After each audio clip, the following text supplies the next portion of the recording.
அடிக்கிற வெங்காயம்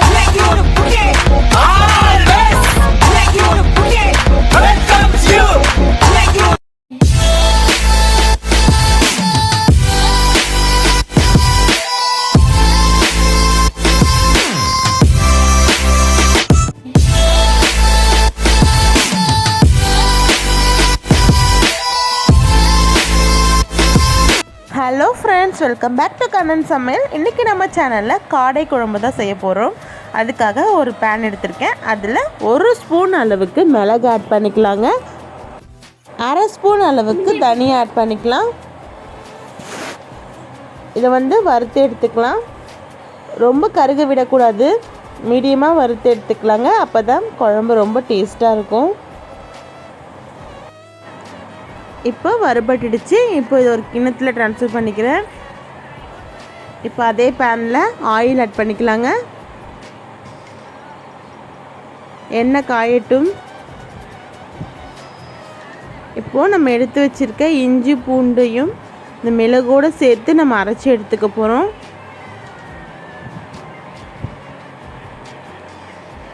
நம்ம இஞ்சி பூண்டு அரைச்சிட்டு ஆட் பண்ணுவோம் இல்லையா, அது கூட நம்ம மிளகு, தனியா, இஞ்சி பூண்டு எல்லாமே நம்ம மிக்சியில் நல்லா கிரைண்ட் பண்ணி அரைச்சி எடுத்துக்கலாம்.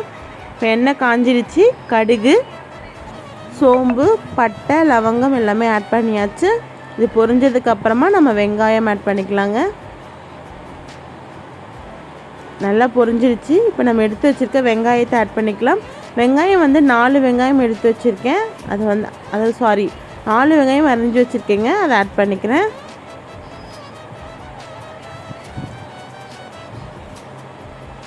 இப்போ இது நல்லா வதக்கி எடுத்துக்கலாம்.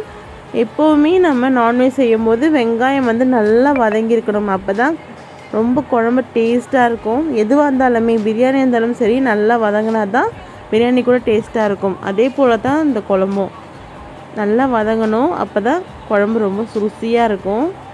இப்போ நம்ம கருவேப்பிலை ஆட் பண்ணி நல்லா வதக்கி எடுத்துக்கலாங்க.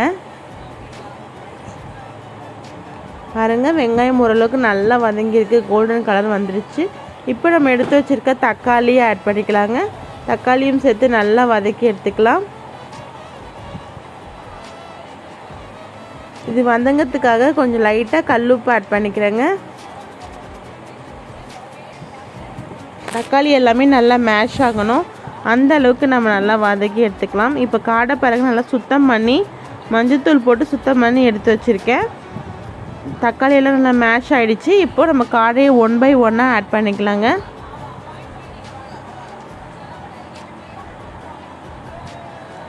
இப்போ 1 by 1 ஆட் பண்ணிவிட்டு இதை நல்லா திருப்பி போட்டு எடுத்துக்கலாம்.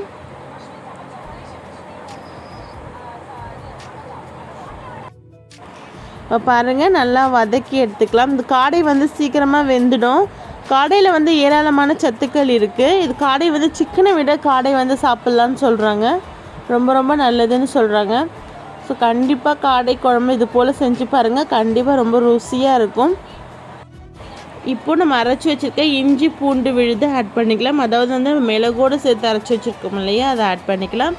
ஆட் பண்ணிவிட்டு எப்போவுமே காடையாக இருந்தாலும் சிக்கனாக இருந்தாலும் சரி, அதோட தண்ணி நல்லா சுண்டணும். அதாவது அதிலே இருக்கிற தண்ணி நல்லா வற்றணும். அதுக்கப்புறமா தான் நம்ம இஞ்சி பூண்டு எல்லாமே ஆட் பண்ணுவோம். அதே போல் தான் இதுவும் காடையில் இருக்க தண்ணி எல்லாமே நல்லா வற்றுறதுக்கு அப்புறமா தான் நம்ம இஞ்சி பூண்டு விழுதை ஆட் பண்ணியிருக்கோம். இதையும் சேர்த்து நம்ம நல்லா வதக்கி எடுத்துக்கலாங்க. இஞ்சி பூண்டு வாசனையெல்லாம் போகணும். அந்தளவுக்கு நம்ம நல்லா வதக்கி எடுத்துக்கலாம்.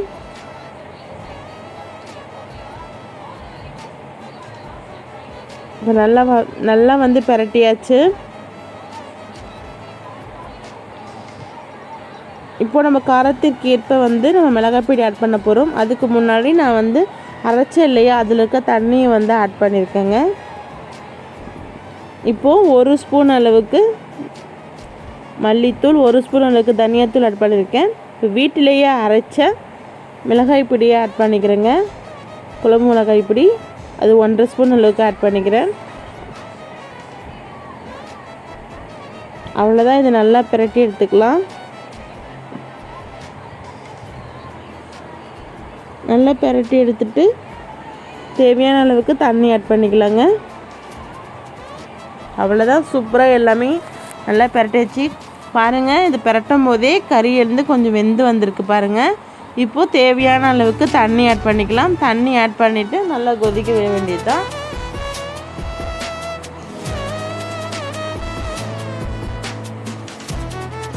இன்னும் கொஞ்சம் தண்ணி ஆட் பண்ணிக்கலாங்க. அவ்வளோதான், தண்ணி ஆட் பண்ணியாச்சு, உப்பும் போட்டாச்சு, எல்லாமே பர்ஃபெக்டாக ரெடி ஆகிடுச்சுங்க. இப்போ நம்ம இதை மூடி போட்டு ஒரு 5 நிமிஷம் நல்லா கொதிக்க விடலாம்.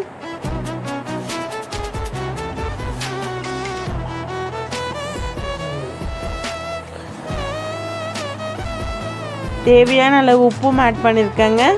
ஏற்கனவே நான் ஆட் பண்ணியிருக்கேன். ஸோ இப்போ தேவையான அளவுக்கு உப்பையும் ஆட் பண்ணிக்கோங்க. இப்போ பாருங்கள், குழம்பு நல்லா கொதி வந்துட்டுருக்கு, நல்லா மணமாக இருக்குது. இது கொஞ்சம் தண்ணியாக இருக்கிறதுனால நான் இன்னும் கொஞ்சம் திக்காக வர மாதிரி கொதிக்க வைக்கலான்னு இருக்கேன். ஸோ இந்த ஸ்டேஜ் வேணாலும் நீங்கள் எடுத்துக்கலாங்க. இதுவும் ரொம்ப சூப்பராக இருக்கும்.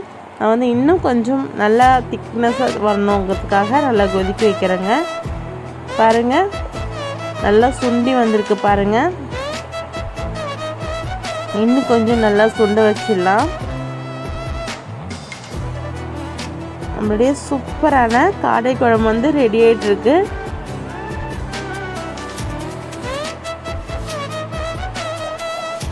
வாவ், சூப்பராக வந்திருக்குல்ல. கண்டிப்பாக உங்கள் வீட்டில் செஞ்சு பாருங்கள். காடை எல்லாமே நல்லா வெந்து வந்திருக்கு, வாசனையும் நல்லா சூப்பராக வந்திருக்குங்க. இந்த வீடியோ உங்களுக்கு பிடிச்சிருக்குன்னு நினைக்கிறேன். இந்த வீடியோ உங்களுக்கு பிடிச்சிருந்தா மறக்காமல் லைக் பண்ணுங்கள், ஷேர் பண்ணுங்கள், கமெண்ட் பண்ணுங்கள். மறக்காமல் கண்ணன் சமையல் சேனலை சப்ஸ்கிரைப் பண்ணுங்கள். நோயின்றி வாழ்வோம், நலமாக வாழ்வோம். மீண்டும் சந்திப்போம். தேங்க்யூ ஃபார் வாட்சிங்.